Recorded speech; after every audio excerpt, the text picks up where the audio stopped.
In 2022, an estimated 39 million people globally were living with HIV, and 630,000 people died from AIDS-related illness. In an interview with Dr. Stephanie Wachira, she pointed out being HIV positive in the past seemed like a death sentence. The medication was expensive, inaccessible. One would take 3 medications a day, but now it is only 1 tablet a day. Barbara Gamba with the full report.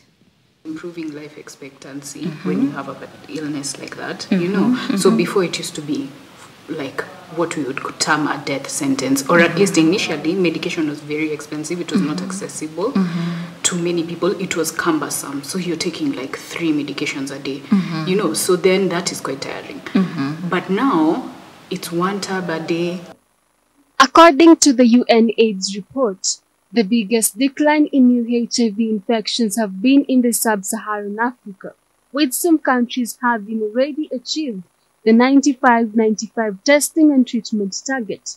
In Kenya, of the total population, 94% know their status, 94% are on life-saving antiretroviral treatment, and 89% are virally suppressed.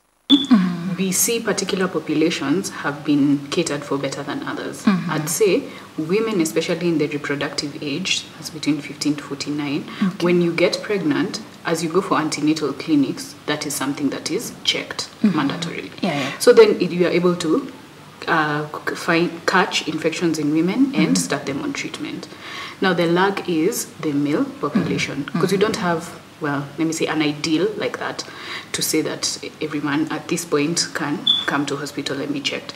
So it's either the initiative of now the woman, as she's being tested, she should come with her partner. Antiretroviral therapy has saved 20.8 million lives and protected 3.4 million children from HIV since 2000. One of the statistics that's quite low, like in our setting, we have only 89% of people on treatment who are virally suppressed.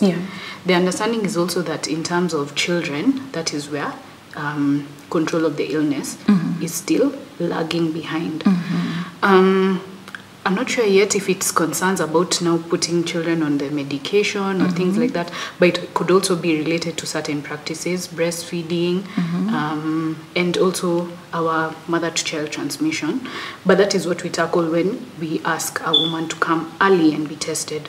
So if you started on treatment while you're still pregnant, and then also through breastfeeding you're on treatment, then that reduces the risk of passing on that infection to your child. Dr. Wachira also emphasized on the need for comprehensive and deliberate sexual education, especially on adolescent girls and young women who are at a higher risk of contracting HIV.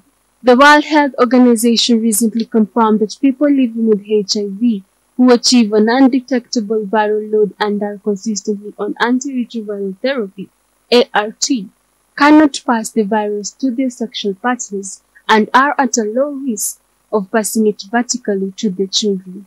That is, one is positive, the other is negative. When the one who is negative is virally suppressed, then the risk of transmission is low.